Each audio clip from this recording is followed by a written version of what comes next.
mascotte, donc d'origine italienne, née en Lorraine. Alors j'ai adopté par l'Alsace et Strasbourg depuis plus d'une trentaine d'années. Et donc c'est notre troisième candidature, donc en candidat indépendant, donc écologiste, démocrate, indépendant. Voilà. Et pour ma part, Pierre Schweitzer, donc je suis architecte de formation. Notre position est plutôt de regarder les choses, d'avoir une vision plus globale sur l'Eurométropole concernant le tram et le prioriser là où il y a une densité plus forte de population et là où il se substitue le plus efficacement à la voiture. Dans l'idéal, nous, effectivement, ce qu'on préconise, c'est un tram qui aille jusqu'à effectivement la Cité des Chasseurs. Parce que, je veux dire, d'un point de vue, de principe, c'est-à-dire que la Robertso, a besoin effectivement d'une cohérence d'ensemble, d'autant qu'elle se développe de manière très conséquente et rapide. Donc une colonne vertébrale qui irait jusqu'à la Cité des Chasseurs, donc permettant de rattacher la Cité des Chasseurs, qui est un petit peu plus isolée, au centre de la Robertso, pour nous, est pertinent. Ceci dit, il doit aller de manière réaliste aujourd'hui, tout au moins jusqu'à l'Escale, parce que nous estimons que la Robertso manque cruellement de lieux de culture. Et il nous semble qu'on a vraiment un besoin d'affirmation d'une centralité village de quartier. Et c'est là-dessus qu'il faut travailler. C'est pour ça qu'on a concentré, on a formulé les choses dans notre programme, dans le sens donc de créer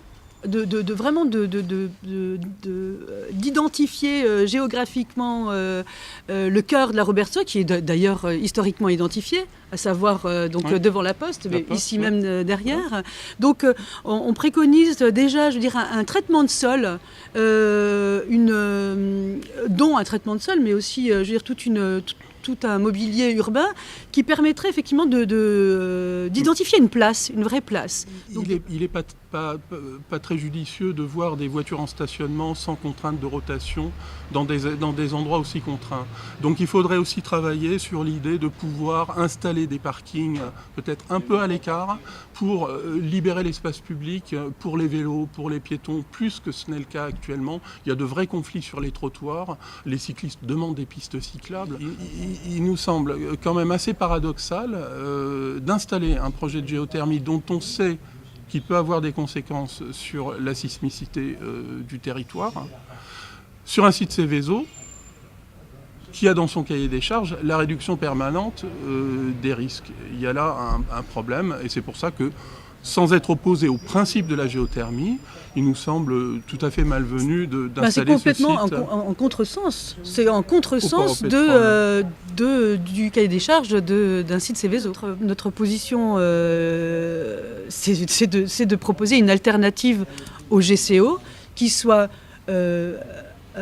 innovante par rapport effectivement à ce qu'on a pu entendre jusqu'à maintenant, et réaliste. Donc nous on propose des tronçons de tunnels sous la 35, sous l'actuelle A35, qui se substituerait donc aux 27 km donc de GCO.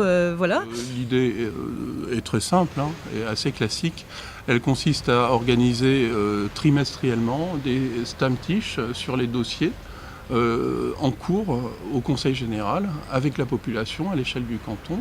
Et la deuxième chose concerne l'usage des nouvelles technologies et des réseaux sociaux notamment.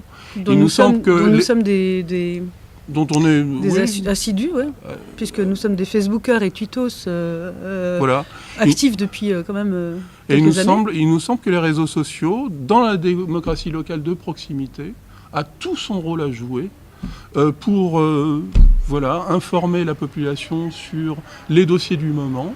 Alors ça nécessite aussi de pouvoir mettre les informations en ligne de façon efficace sur un site de mandat, on va dire comme ça, et de pouvoir, autour de ces dossiers à traiter au niveau du Conseil général, à travers les réseaux sociaux, informer la population de ce qui se passe au Conseil général.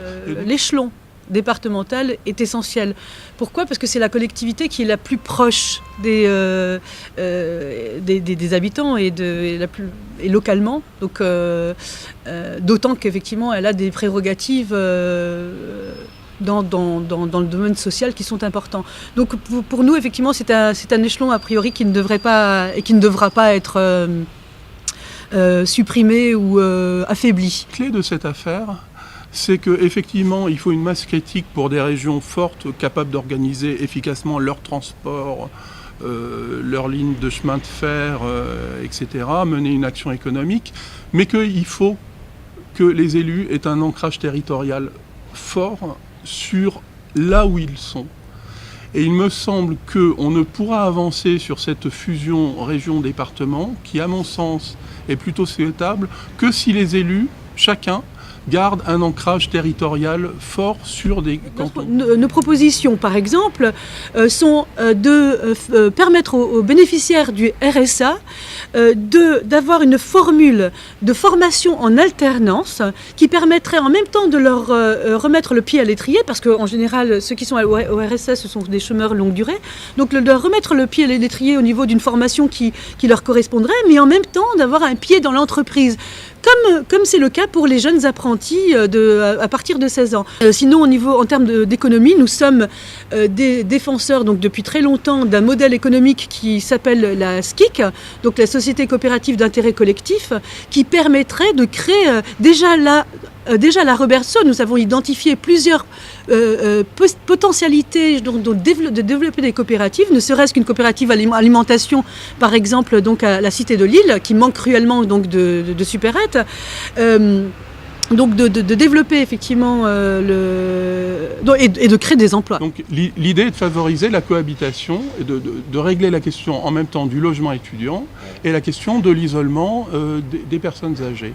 C'est-à-dire que le Conseil général pourrait prendre l'initiative de mettre en contact les associations d'étudiants à la recherche d'un logement et des associations de seniors qui ont souvent des appartements relativement grands parce que les enfants sont partis, parce qu'ils se retrouvent seuls à leur domicile.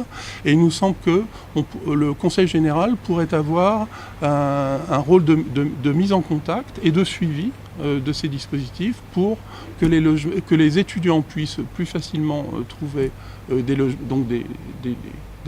logement partagé.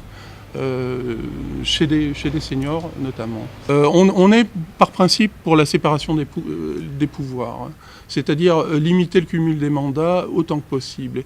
Il me semble que si on arrive à mieux limiter déjà le cumul des mandats, surtout quand il s'agit de fonctions au sein d'une municipalité, c'est-à-dire fonctions exécutives, il me semble que ça devrait être un préalable. C'est-à-dire que quand on est en charge d'une fonction exécutive dans une municipalité, une eurométropole ou un département, qu'on ne puisse pas, avec cette casquette-là, défendre les dossiers dans une autre assemblée. Parce qu'elle a une confusion démocratique qui n'est pas saine pour régler les problèmes. Et il me semble que si on fait ça, le renouvellement de la classe politique se fera mieux, parce qu'on en finira avec monsieur le sénateur qui se présente à la mairie et monsieur le maire qui se présente au Sénat. Nous avions donné une idée qui était effectivement déjà à cette époque-là, donc de ne pas cumuler les indemnités. Parce qu'en ne cumulant pas les indemnités, peut-être, si on est à tiers-temps, si on a 3 mandats et on est à tiers-temps dans un mandat,